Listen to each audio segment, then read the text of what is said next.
Ahí está. Ahora hablamos de la Sudamericana. ¿Qué tal? Copa Sudamericana. Corinthians de Brasil, te odio Corinthians, recibe al favorito a ganar esta Copa Sudamericana, que es Estudiantes de La Plata. Porque quizás está un poquito más peleada la Libertadores.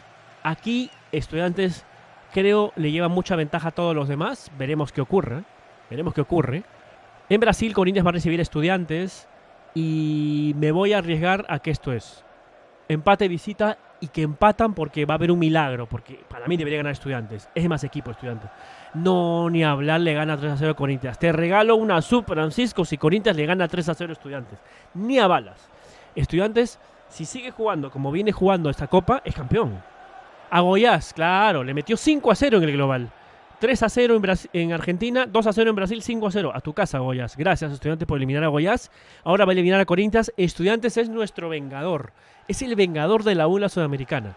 Ya lo dije. Empate y visita y van a empatar porque hay milagro. El miércoles, en el estadio Nilton Santos, comprobado, Botafogo de Río de Janeiro no juega en el Maracaná, juega en otro estadio. Nos recibe a Defensa y Justicia. Partidazo. Botafogo es el equipo sensación en Brasil hoy, que en la Sudamericana se está comenzando a desinflar porque no hizo un gran partido en la fase anterior. Y Defensa y Justicia ya ganó una Sudamericana, es un equipo peleón, el equipo que tiene escudo de colegio, estatal, para colmo. Partido muy difícil, Defensa y Justicia que se comió a Emelec en la ronda previa, era obvio, ya lo decíamos. Y este partido es muy bravo. Voy a poner local empate porque sí, pero digo que empatan, que Defensa y Justicia saca un empate heroico en Brasil. Y la vuelta va a ser sangrienta. No creo que vaya a pasar tan fácil ninguno de los dos.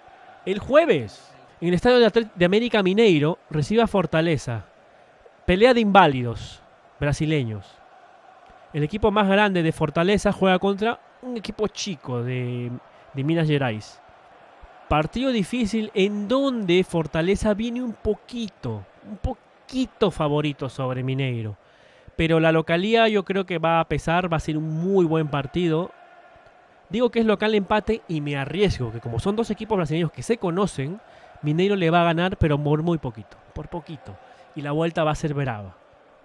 LDU de Quito con Sao Paulo, partidazo. Partidazo también en Quito, en la altura de Quito, 2.800 metros. Recibe a Sao Paulo en el estadio Casablanca. Es bravísimo, ¿eh? Es bravísimo este partido porque LDU es un equipo que en casa y tiene a Paolo Guerrero de 9, que parece que sí le calza muy bien la camiseta de la LDU. Paolo Guerrero que descendió de la Copa Libertadores con Racing a la Sudamericana con LDU de Quito, pero mira, le está yendo mejor ahí. Paolo Guerrero que se falló 400 goles en el partido de LDU, que tuvo que pasar por penales. Es local empate, pero creo que LDU, ¿sabes qué pasa? Que el partido anterior no me dejó buena sensación. Me dejó muy mala sensación. Creo que van a empatar. Me arriesgo. Es local empate, pero van a empatar. Y está frito LDU. Y listo, ya está, no hay más partidos. Pero son los 8 partidos que quedan. Cada vez quedan menos. Predicciones así a la volada. Ñublense se complicó el LDU. Entre Corinthians y Estudiantes, para mí va a pasar Estudiantes. Siguiente semana igual. Botafogo, Defensa y Justicia. Batacazo, gana Defensa y Justicia. Mineiro, Fortaleza. Fortaleza pasa. LDU, Sao Paulo. Va a pasar Sao Paulo, lo siento LDU. Aún sin saber qué va a pasar mañana, mi predicción hasta la próxima semana. Bolívar-Inter. Bolívar vuelve a semifinales después de 9 años, ¿no? El 2014 llegó cuando campeonó San Lorenzo. Bolívar, si no me equivoco, Bolívar perdió con San Lorenzo en semifinales. San Lorenzo que sería campeón después de esa Libertadores. Entre Pereira y Palmeiras. No, va a Palmeiras, pues. Boca y Racing, ya les dije. Mi candidato es Racing. Minencia Olimpia. Vamos Olimpia. Listo, ahora sí, hemos terminado.